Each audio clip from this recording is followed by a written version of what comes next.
ஆண்டவராக இயேசு கிறிஸ்துவின் நாமத்தில் என் அன்பின் வாழ்த்துக்கள்.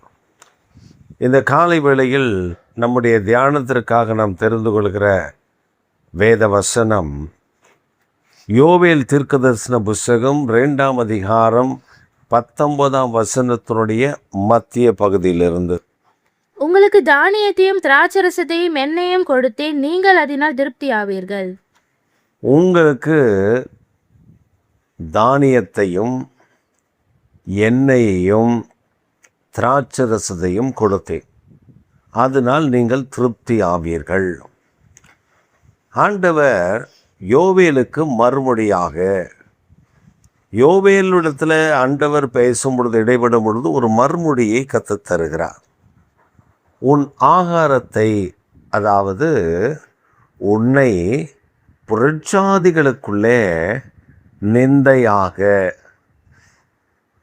உன்னை நிந்தையாக நான் வைக்க மாட்டேன் என்று ஒரு வாக்குத்தத்தத்தை, ஒரு வார்த்தையை ஆண்டவர் கொடுப்பதை நாம் கவனிக்க முடிகிறது. இந்த காலை வேளைகள் நாம் சில நேரங்களில் நிந்திக்கப்பட்டிருக்கலாம், அவமதிக்கப்பட்டிருக்கலாம். ஆனால் இனி அப்படி நடப்பதில்லை.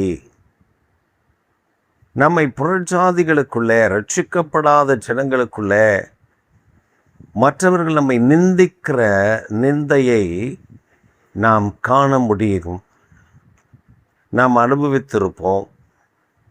நம்மை நிந்தித்ததை நாம் கேட்டு நாம் எப்பொழுது கர்த்தர் எனக்கு இதில் நியாயம் செய்வார் என்று கவலைப்பட்டு கலங்கி நிற்போம். ஆனால் வேதம் ஒரு காரியத்தை தெளிவாக சொல்லுகிறது. நான் உன்னுடைய தானியத்தையும் எண்ணெயையும் திராட்சை ரசத்தையும் கொடுத்து உன்னை ஆசீர்வதிக்கப் போகிறேன். நான் உன்னை ஆசீர்வதிக்கிற ஆசீர்வாதம் தானியம் அதில் இருக்கும், எண்ணெய் அதில் இருக்கும், திராட்சை ரசம் அதில் இருக்கும். அப்போ ஒரு குறைவும் இல்லாமல், ஆகார குறைவுகள் இல்லாமல் நான் உன்னை பாதுகாப்பேன் என்று ஆண்டவர் நமக்கு ஒரு வாக்குத்தத்தத்தை கொடுக்கிறார். நிந்தையாய் வைக்காமல் நம்மை ஆசீர்வதிக்கிற தேவன். நாம் சில நேரங்களிலே அனுபவப்பட்டிருப்போம். சில இடத்துல நம்ம கூடியிருக்கும் பொழுது அங்கே இருக்கக்கூடிய யாராவது நம்மை நிந்தித்திருப்பார்கள், கை தட்டி சிரித்திருப்பார்கள், நம்மை கூனி குறுகி உட்கார்ந்திருப்போம், நம்மை அவமானப்படுத்தி இருப்பார்கள். ஆனால் அந்த இடத்துலேருந்து நாம் வந்த பின்பு ஆண்டவரத்தில் நாம் சொல்லிவிட்டு அமைதியாக இருந்திருப்போம். அல்லது சில நேரத்தில் நாம் கண்ணீர் வடித்திருப்போம். ஒய் லார்ட், எனக்கு மட்டும் ஏன் ஆண்டவரே இப்படி அவர்கள் நிந்திக்கிறார்கள் பார்த்து கொண்டிருக்கிறீர், என்னை அவமானப்படுத்துகிறார்கள் பார்த்து கொண்டிருக்கிறீர். சில நேரத்தில் நீங்கள் பார்த்தீங்கன்னா அங்கே நமக்கு எதிரானவர்கள், அதாவது மாம்சமும் இரத்தத்தையும் நமக்கு எதிராளிகள் அல்ல என்று வேதம் சொன்னாலும் கூட சில மனிதர்களுடைய ஆவி, அந்த அசுத்த ஆவிகள், அவர்களுக்குள்ளே வாசம் பண்ணுகிற அசுத்த ஆவிகள் நம்மை நிந்திக்கும்படி, அவமதிக்கும்படி அப்படி லைனாக உட்காந்துருப்பாங்க. நம்ம அங்கே போவோம், அங்கே நம்மளை கூப்பிடுவாங்க, இல்லைன்னா நம்ம அங்கே போக வேண்டிய ஒரு கட்டாயம் இருக்கும். அங்கே நம்ம அக்யூஸ் பண்ணுவாங்க, நம்ம செய்யாத தப்பெல்லாம் சொல்லி, நீ இதெல்லாம் பண்ண, இதெல்லாம் என்னை பற்றி பேசுனியா, மன்னிப்புகள். புறச்சாதிகளுக்கு நடுவில். அப்போ அவங்க கேட்பாங்க, என்னக்கா அவளை மடக்கிட்டீங்க? ஆமாம், நம்ம யாரும் தெரியணும்ல அப்படின்னு சொல்லி அப்படி மடக்கிறதெல்லாம் நம்ம பார்த்துருக்கோம். நாம் அந்த நேரத்தில் அந்த சூழ்நிலையை முடிச்சுட்டு வீட்டுக்கு வந்து ஆண்டவருடைய சமூகத்தில் அழுது புலம்பி, நான் ஒரு தப்பும் பண்ணலை ஆண்டவரே, ஏன் இந்த நிலை? ஒரு சமயம் ஒரு குறிப்பிட்ட காரியத்திற்காக என் வாழ்க்கையில் நடந்ததை சொல்கிறேன். ஒரு குறிப்பிட்ட காரியத்திற்காக நான் ஜெபித்து கொண்டிருக்கிறேன்.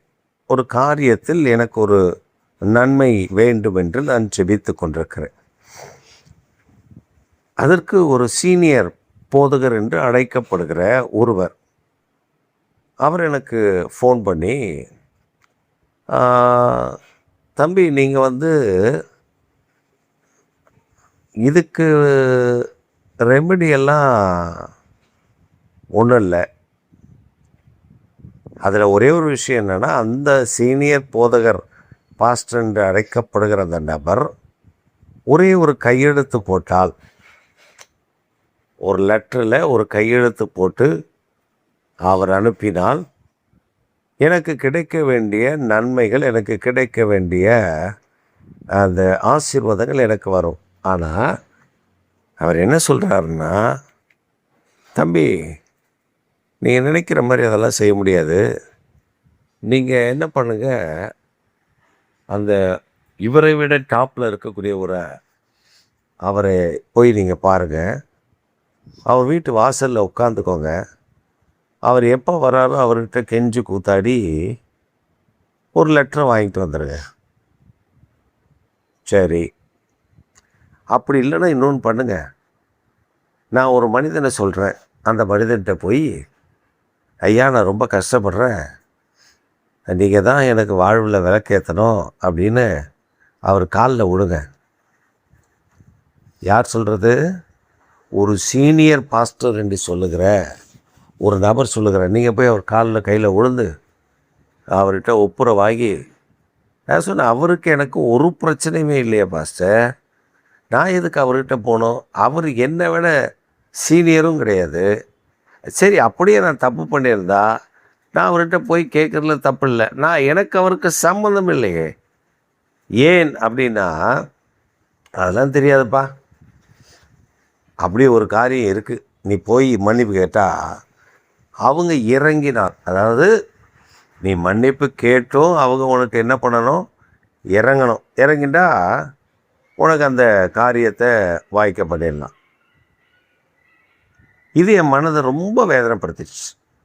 ஆண்டவரே, உங்களுடைய ஊழியத்தில் உம்மை நம்பியிருக்கோம், இந்த காரியம் உம்மிடத்துலேருந்து வரணும், இதுக்கு இத்தனை பாஸ்டர்ஸ் தலையிட்டு இப்படி என்னை நிந்திக்கிறார்களே, அவமதிக்கிறார்களே அப்படின்னு நான் ஜெபிக்க ஆரம்பித்த பொழுது கர்த்தர் வேறொரு மனிதனை எழுப்பினார். எழுப்பி எவனுமே டச் பண்ணாமல் அவன் நேரடியாக வேறு காரியங்களை செய்து அந்த காரியம் எனக்கு நடக்க வேண்டிய ஒரு நன்மையை உண்டாக்கி கொடுத்தான். அப்போ எனக்கு பயங்கர ஆச்சரியம் என்னென்னா, நாம் ஜெபித்தால் சத்ரு நம்மை நிந்திக்க, சத்ரு நம்மை அவமானப்படுத்த, நம்மை கேவலப்படுத்த அவன் ஒரு திட்டம் வச்சுருப்பான். ஆனால் கர்த்தரை சார்ந்திருக்குமான்னு கர்த்தர் பார்ப்பார். அவரை மட்டும் நம்ம சார்ந்ததுன்னா அவன் நிந்தனை, அவன் அவமானம் எல்லாத்தையும் தூக்கி ஓரம் கட்டிட்டு தேவனுடைய நன்மையினால் நம்மை நிரப்பி விடுவார். இதுதான் இந்த காலை வேளையில் கர்த்தர் உங்களுக்கு செய்ய போகிற காரியம். என்ன செய்ய போகிறார்? இனி உங்களை ஒருவரும் நிந்திக்க கர்த்தர் விடப்போவது இல்லை. நீங்கள் நிந்திக்கிற இடத்துல உங்களை கொண்டு போய் நிறுத்தப் போவதும் இல்லை. கர்த்தர் உங்களை தலையை உயர்த்தி உங்களை மேன்மைப்படுத்துவார். ரெண்டாவது, உங்களுக்கு தானியமும் எண்ணெயும் திராட்சை ரசமும் குறைவில்லாமல் ஆசீர்வதிக்க போகிறார். அவைகளெல்லாம் நிறைவாக தந்து உங்களை ஆசீர்வதித்து ஜனங்களுக்கு நடுவில் என்னுடைய பிள்ளைகள் மேன்மையானவர்கள் என்று உயர்த்தி காண்பிக்க போகிறார். இது உங்களுடைய வாழ்க்கையில் கர்த்தர் இப்பொழுதே ஆரம்பித்து நடப்பிக்க போகிறார். உங்களை நிந்தித்தவர்களுக்கு மத்தியில் உங்கள் தலையை உயர்த்தி நிறுத்தப் போகிறார். ஒரே ஒரு சின்ன உதாரணத்தை வேதத்தில் அப்படி திரும்பி பார்த்தீங்கன்னா, தாவீதை அவன் சொந்த சகோதரர்கள் நிந்தித்தார்கள். அவனுடைய சொந்த சகோதரர்கள் அவனை நிந்தித்த பொழுது, இந்த ஷம்மான்னு சொல்கிற ஒருத்தவன், அவங்க அண்ணங்காரன், தாவீது அவங்க அப்பா தான் சொல்கிறார், போய் யுத்த காலத்தில் இருக்கிற 3 அண்ணன்மாருங்க இருக்காங்கப்பா, போய் விசாரிச்சுட்டு வா, சாப்பிட்டாங்களா, தூங்குனாங்களா, யுத்தம் எப்படி இருக்குது, அதை கொஞ்சம் விசாரித்து எனக்கு சுக செய்தியை கொண்டு வா அப்படின்னு ஜெஸ்ஸி அனுப்பின பொழுது அவன் போய் விசாரிக்க போகிறான்.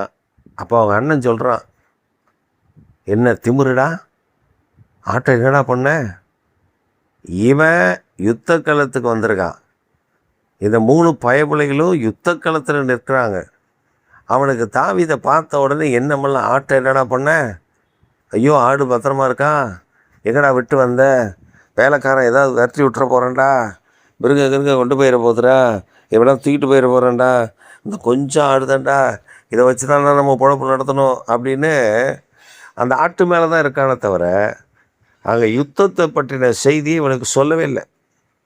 அவங்க அப்பா விசாரிச்சு வர சொன்ன காரியத்தை அவன் சொல்லும்போது அதை பற்றி அவன் கவலைப்படலை. தாவீதை அற்பமாக நினச்சான், தாவீதை குறைவாக நினச்சான், நிந்தித்தான். உனக்கெல்லாம் தெரியாது, வேலை படுறான் அப்படின்னு சொன்னான். உங்களே அப்படி சொல்லியிருப்பாங்கல்ல, உனக்கெல்லாம் இதெல்லாம் தகுதி இல்லைப்பா, உனக்கெல்லாம் தெரியாது, உன் வேலையை பாரு அப்படின்னு சொல்லியிருப்பாங்கள்ல. ஆனால் இந்த மாதிரி நம்ம நிந்தித்த உடனே நம்ம என்ன பண்ணுவோம், இப்போ உலக பிரகாரமான ஆளாக இருந்தால் ஒரு சம்பவம் நடந்துச்சு, ஒரு இடத்துக்கு பசங்கள்லாம் சேர்ந்து ஒரு டெத்து, அந்த டெத்துக்கு போயிருக்கானுங்க. அப்போ அங்கே ஒரு பையன் அந்த பட்டாசு வெடிக்கிறதுல ஆர்வம் காமிச்சு, ஆனால் நான் வெடிக்கிறேனே அப்படின்ட்டு இருக்கான். காலேஜ் படிக்கிற பையன் குள்ளமாக இருப்பான், அவன் நான் வெடிக்கிறேனே அப்படின்ட்டு இருக்கான். அதுக்கு உயரமாக இருந்த ஒரு பையன் சொல்லியிருக்கான், என்ன வெடிப்பேன் உனக்கு தெரியுமா, ஐயா அப்படி பற்ற வச்சு அப்படி கையில் வச்சு அப்படியே வெடிப்பார் அணுகுண்டெல்லாம், நீ வெடிப்பியாடா. அவ்வளோ ஜனங்களுக்கு நடுவில் அவனை நிந்தித்து அவன் சொல்கிற பட்டாசு வெடிக்கிறதுக்கு என்னென்ன ட்ரைனிங்கான எடுக்கணும் அப்படின்னா அவனை கெட்ட வார்த்தையில் திட்டி அடித்து போடா அப்படின்னு சொல்லி தட்டி விட்ட உடனே அவன் நேராக வீட்டுக்கு வந்தான். அவன் ஆக்சுவலாக அவன் ஒரு ரவுடியாக வளர்கிற பையன், அவன் பார்க்க குள்ளமாக இருந்திருக்கான், சின்ன பையன் மாதிரி தெரிஞ்சிருக்கான் அவனுக்கு, அவன் கண்ணுக்கு. அவன் நேராக வந்தான், வீட்டில் பாம்பை ரெடி பண்ணான், கொண்டு போனான். கரெக்டாக அவன் மேலே போட்டு டெத்துக்கு போனவனை அங்கேயே வேட்டரை முடித்து வெட்டி கொண்டு வந்துட்டே இருந்தான். எனக்கு அதை பட்டாசு வெடிக்க தெரியாதுன்னு, உன்னை பாம்பு போட்டு கொல்ல தெரியுண்டா அப்படின்னு சொல்லி பாம்பை போட்டு வெட்டிட்டு வந்துட்டான். இதான் உலகத்தில் உள்ள ஜனங்க, இதான் உலகத்தில் உள்ள பசங்க. ஆனால் தாவீது அப்படி இல்லை, நிந்திக்கிறியா நிந்திடா, உன்னை நிந்திக்க தாண்டா கர்த்தர் விட்டுருக்காரு அப்படின்னு விட்டுட்டு காலத்திற்காக காத்திருந்தான். ஒரு காலம் வந்ததுங்க, தாவீதை ராஜாவாக ஏற்படுத்திட்டாங்க. இப்போ அந்த சம்மாக்கு மேலே எங்கே போய் மூஞ்ச வச்சுருப்பான், அவன் சகோதரில் எங்கே போய் மூஞ்ச வச்சுருப்பானுங்க, அவன் சகோதரில் என்ன நிலம் ஆயிருக்கும். இவன் ராஜா, உனக்கு யுத்தத்தை பற்றில என்னடா தெரியும் அப்படின்னு சொன்ன அந்த தாவீது யுத்தத்தில் வல்லவனாய் கர்த்தர் அவனை மாற்றி உருமாற்றினார் என்பதுதான் அதிசயம். அதே போல் ஆண்டவர் நிந்திக்க விடாமல் நம்மை உயர்த்த போகிறார் என்பதுதான் இன்றைக்கு ஆண்டவர் நமக்கு கொடுக்கிற மேன்மை. அது கொடுப்பது மாத்திரமல்ல, கூடுதலாக தானியமும் எண்ணெயும் திராட்சரசத்தினாலும் நம்மை ஆசீர்வதிக்கப் போகிறார். நீங்கள் பெற்று அனுபவியுங்கள். இதுவரை நீங்கள் அனுபவித்த நிந்தை இன்று காலையில் மாறுகிறது. அற்புதத்தை சுதந்தரிக்கிறீர்கள். ஆமேன்.